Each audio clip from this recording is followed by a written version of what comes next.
Toujours sur myschool.tm, bienvenue. Donc, on va continuer l'étude des oscillations électriques libres amorties.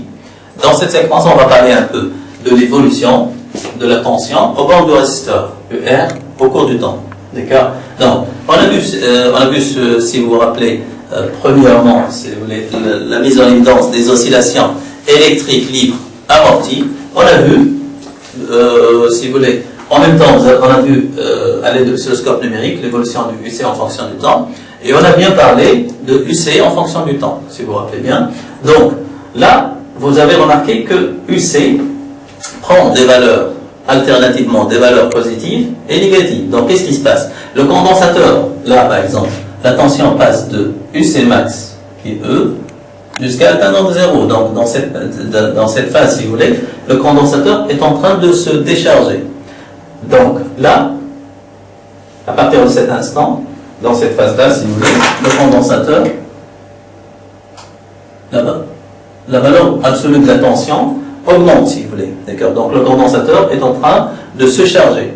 Là, il est en train de se décharger parce que la valeur absolue de la tension UC diminue jusqu'à atteindre 0.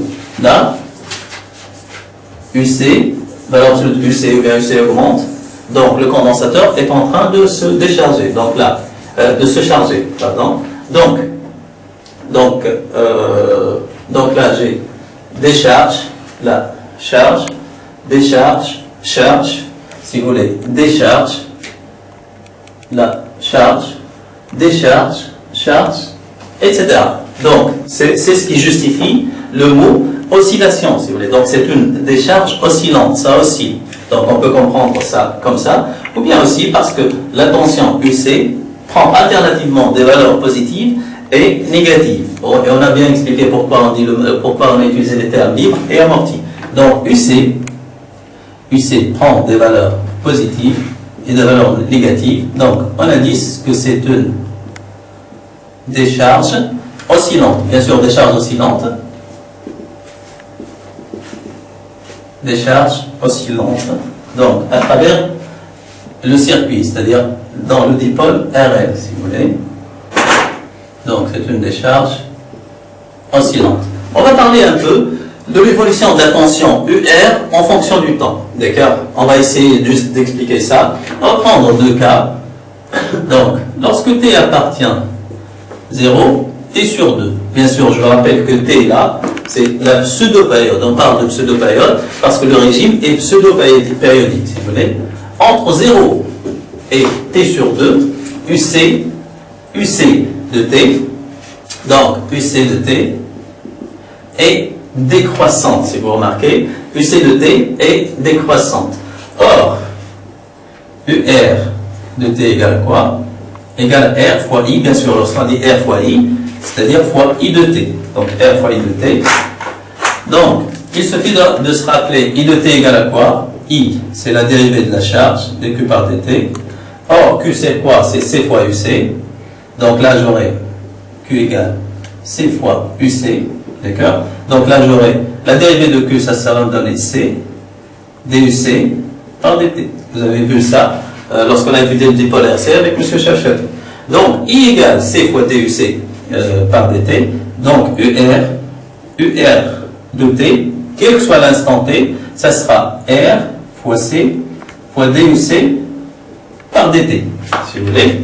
Donc, là, je vais reprendre, je vais détailler là. Donc là, c'est valable, quel que soit, bien sûr, c'est valable, quel que soit l'instant T. Donc, je vais détailler là.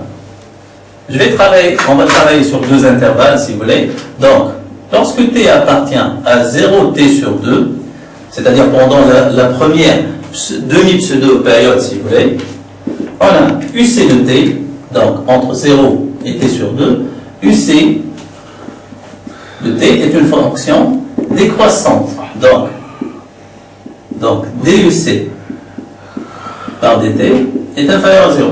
Or, on a dit que UR égale RC DUC par dt, R et C étant des constantes positives, donc DUC par dt est inférieur à 0, donc UR sera inférieur à 0. Donc, pendant cette demi-pseudo-période, UR est négative, donc la tension au bord du résisteur est négative. Donc, Ça commence à partir de la valeur 0. Pourquoi 0? Parce que là, lorsqu'on a basculé le commutateur sur la position 2, à t égale à 0, on n'a pas de courant électrique, donc UR égale R fois I, R fois 0, donc ça va me donner 0. Et là, ça va être négatif jusqu'à t sur 2. Ça va prendre là, si vous voulez. Donc, je vais pas utiliser d'échelle, donc on va juste représenter l'allure, si vous voulez, l'allure de UR. Donc, on aura quelque chose comme ça.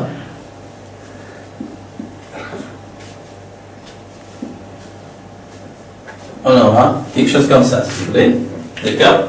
Donc, ça, pendant la première pseudo-période. Pendant la deuxième pseudo-période, donc, lorsque T appartient à T sur 2 T, c'est-à-dire pendant la deuxième pseudo-période, on a UC de T, vous remarquez là, entre T sur 2 et T, UC de T est croissante. D'accord?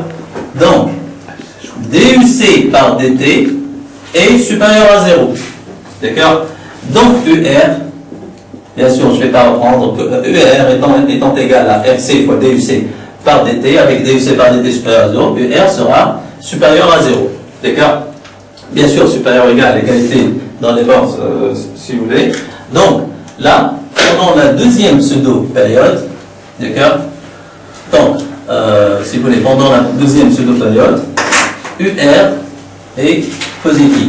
D'accord? Donc, on va prendre quelque chose comme ça. Donc, on va représenter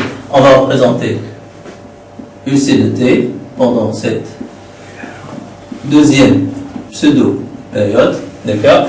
Donc, vous remarquez là, c'est l'allure de UR, bien sûr, et on va continuer jusqu'à terminer, si vous voulez. Donc là, entre T, donc là, on a quoi? T, et 3T sur 2. Là, j'ai 3T sur 2. Donc, entre T et 3T sur 2. Là, c'est 3T sur 2. D'accord? Si vous voulez, on va refaire la même chose. Là, UC est décroissante, c'est comme le premier cas. Donc là, UR sera négatif. Donc, on aura quelque chose comme ça.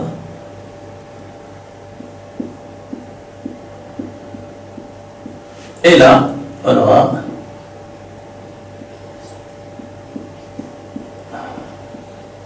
voilà. Donc ça, c'est, si vous voulez, ça c'est UR de T. Et bien sûr, en bleu, ça c'est quoi?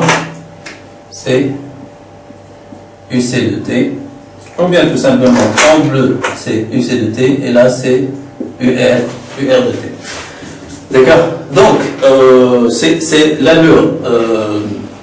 Donc, c'est l'allure de UR. C'est l'évolution de UR au cours du temps. Donc, c'est l'allure de la fonction UR de T. On va passer à grand 2, si vous voulez. On va passer à l'influence de l'amortissement, d'accord, sur le type de régime, sur le nombre d'oscillations.